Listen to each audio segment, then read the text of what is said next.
Welcome to Bayou Time. I'm Jacob DeGate, and it's my pleasure to introduce State Representative Beryl Amedee. Thank you very much for joining us. It's always a pleasure to be here. Thank you. And first, I just want to go ahead and congratulate you for being reelected. You did it the easy way, the good way. Yes. No opposition for the October 14th election, so this will be your third term starting up. And looking back at the dates, it's hard to believe that it was 2016 when you started already. That's right. Time flies. It's been 8 years. Wow. It, well, luckily, you don't have, of course, that seat, to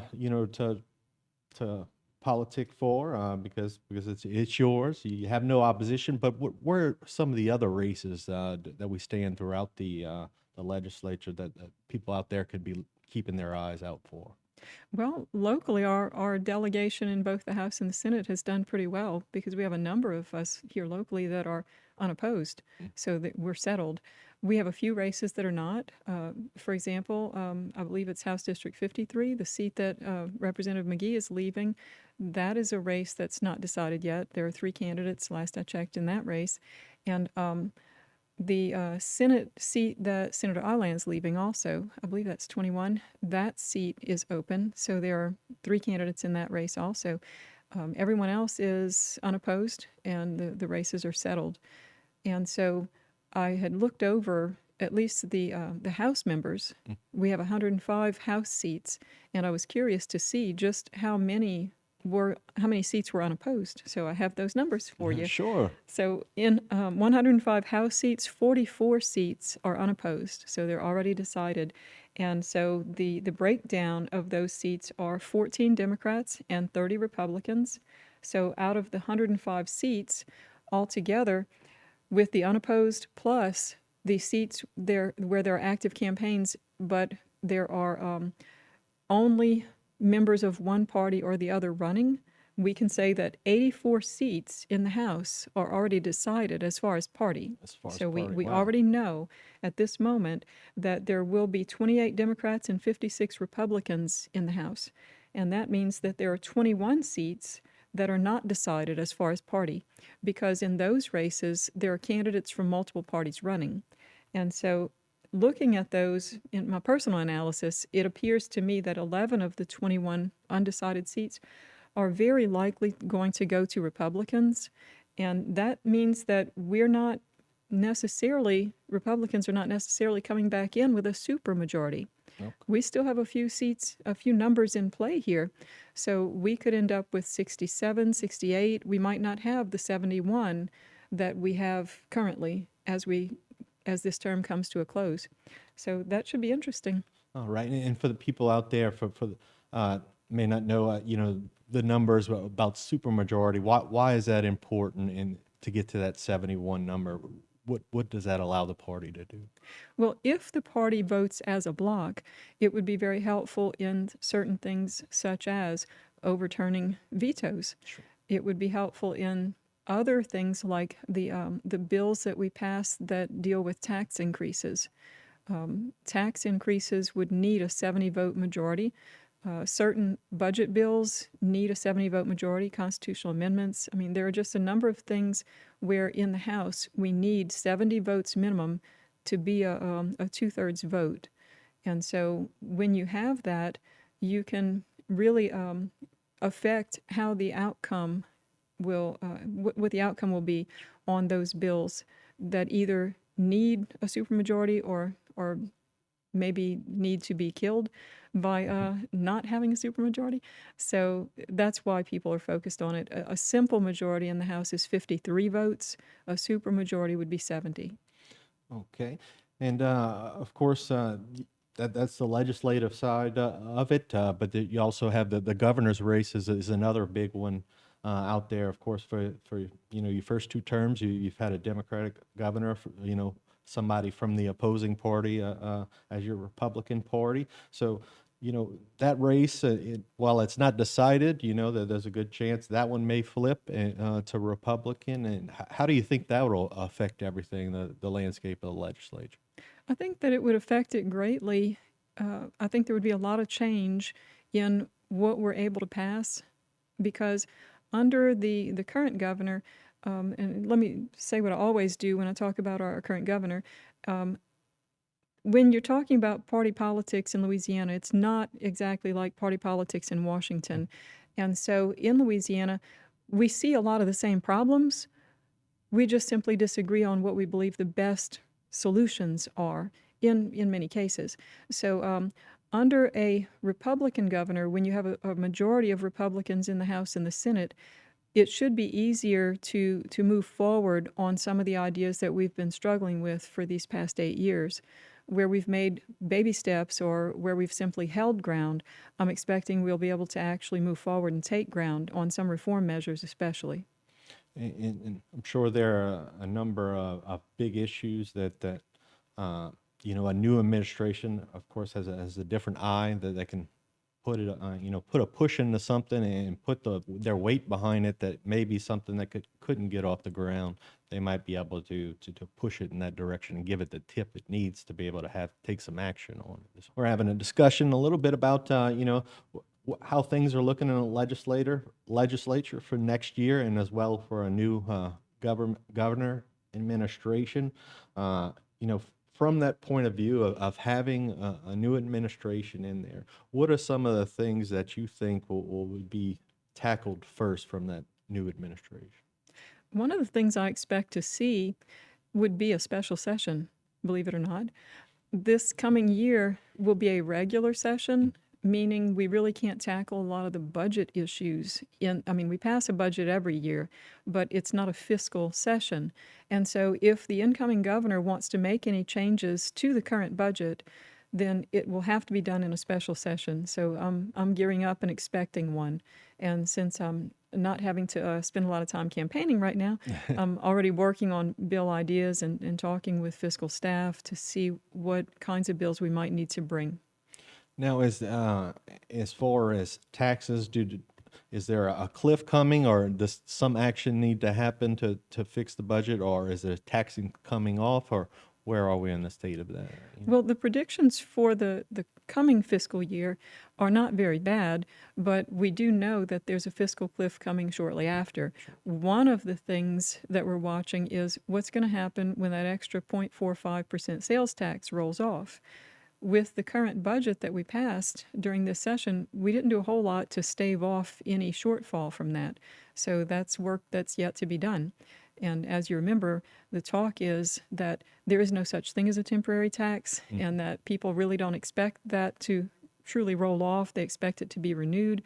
But I'm thinking that under a different administration, we may actually have the votes to not renew it.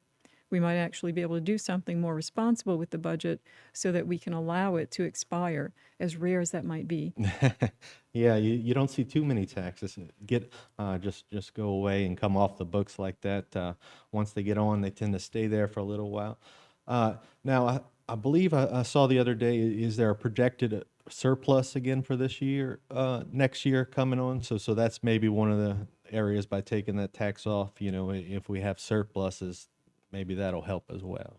Right. It's a smaller surplus, but depending on what adjustments we might make at the beginning of 2024, we will be able to work diligently and responsibly to remedy that shortfall that's projected. We know it's coming, so we have to take some kind of action.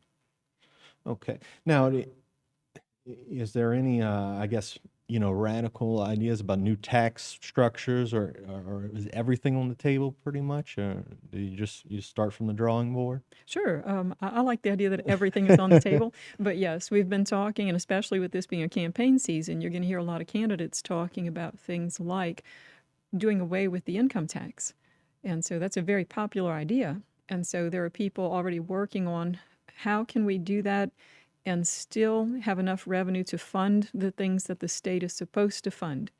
So we'll be seeing ideas right now during campaign season. We'll see even more right after the campaigns are over, as the people who are elected to the administration and to the legislature get to work on the actual bills that they'll be bringing.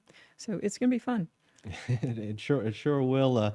Many different things to to see and try to work out. Another area, I guess, that may be taking a look at, I know it's big in this uh, areas, particularly South Louisiana, is dealing with insurance, particularly property insurance and the rates and what can be done about that in order for people to be able to live in South Louisiana and stay there and continue the culture that we have.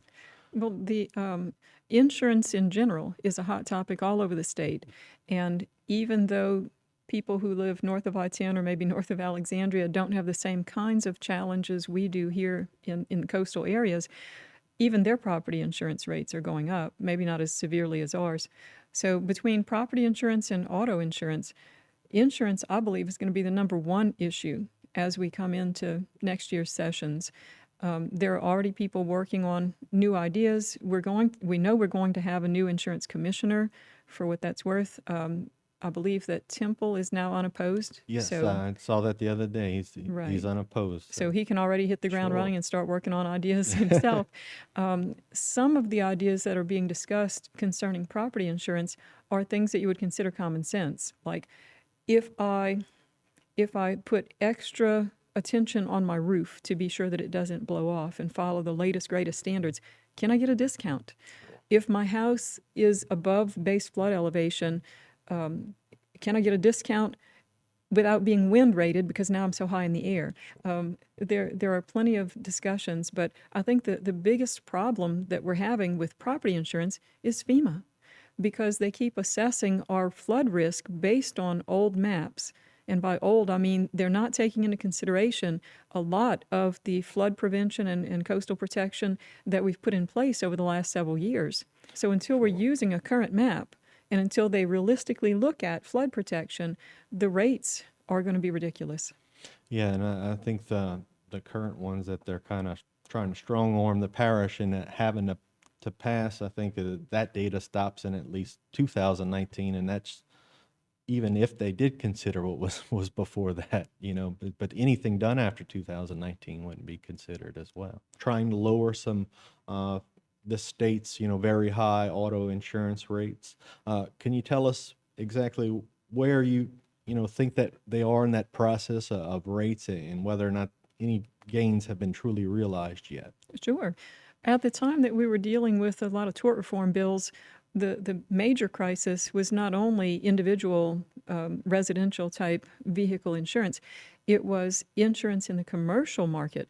So we have whole companies, whole trucking companies, for example, who were simply not able to find an insurance company that would write a policy for them. I believe at the time we were down to 3 companies in the whole state. So we had trucking firms that were moving across the border into Mississippi or Texas or wherever and still coming across Louisiana, but they relocated so that their insurance could be based in another state. It was that bad.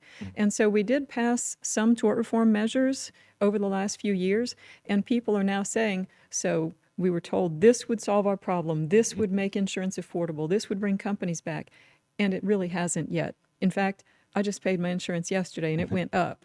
And I haven't had any accidents or anything, so I'm not happy. But what happened to the tort reform? 2 things. First of all, the tort reform that we did pass, because of the administration that we're under, was minimal. It wasn't as much as we could have passed if we had had enough agreement. So it was something, it was a step in the right direction, but it really was minimal. We should have seen some improvement by now, but if you remember, we had this whole COVID shutdown, and so courts didn't even hold court for like 18 months and in some cases 2 years. And so what little effect the tort reform that we did pass would have is just now beginning to show up, if at all, because the court cases are just now making their way through the system. And so we should see some improvement, a little improvement in the coming months, but I believe that there's more work to be done by the legislature before we see any major improvement.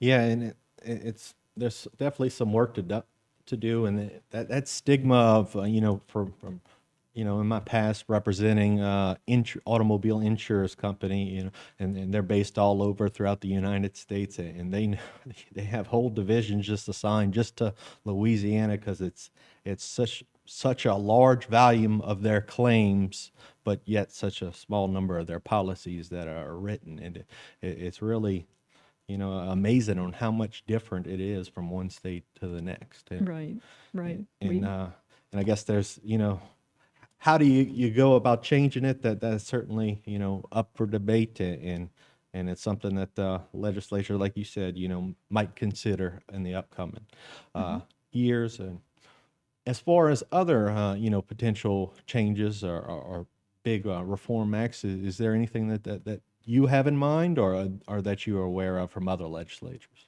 Well, there are some hot topics. There's a variety. It depends on what department or agency or just what area you're looking in. For example, right now, with headlines trickling in about new COVID cases or cases on the increase, there are headlines about schools or agencies going back to mask mandates and such and such. Well, at this point in time, from what I'm hearing from the public, they're not going to stand for it. And so I believe that we do still have plenty of work to be done to protect our liberties, our constitutional rights when it comes to government mandates, that we are seeing day by day more and more evidence that some of it was just simply foolishness. Some of it simply didn't work. And And some of it was very arbitrary, and yes, yes, and the way it was, the way it all came down, one of the biggest outcries in Louisiana was the abortion clinics could stay open, but the churches could not. And yeah, so we did pass some legislation in the past year or two to protect us from some of the most egregious shutdowns, such as we did pass legislation to protect churches. You can still have church, but we still have a long way to go to protect our true independence in making our own healthcare decisions. And so there will be bills that deal with mask mandates and vaccine mandates, and whether companies can require certain things of employees. So I'm expecting that. People are already drafting bills along those lines. And then some of the other issues would be education improvements in Louisiana. In the past year or two, we're already seeing some improvement in test scores with students concerning reading and math. So it's great that for once Louisiana education is on the climb. We're not just sitting at the bottom of the barrel not moving. And so I'm expecting more changes and more improvements. And because of the contacts I've gotten from constituents since this school year has started here in our region, our area, one of the things I'll be looking into is discipline in the schools, because I'm getting videos almost daily of outbreaks in junior high and high schools, fights in the classroom, fights in the hallways, bathrooms, the school bus, you name it. And so parents are upset about this, as they should be. Sure. And so we'll be wanting to call on school systems and ask them, so what are you doing about it? And if we need to change any laws at the state level, I'm sure we'll be talking about that too. Well, I know education, that's something that's been near and dear to your heart throughout your whole term. A lot of your bills have focused on that, so I'm sure we'll see more from you on that in the future. But again, I want to congratulate you once again for being elected without having to have any opposition, and wish you the best of luck in the future with your new 4-year term. Thank you, All thank you. It's quite a blessing to not have to go out and put up big old signs in the 100-degree heat. So, yes, the door knocking though I miss. I might just go knock on random doors for fun. I love talking to people. There you go. Thanks again. Stay tuned for more right here on HTV.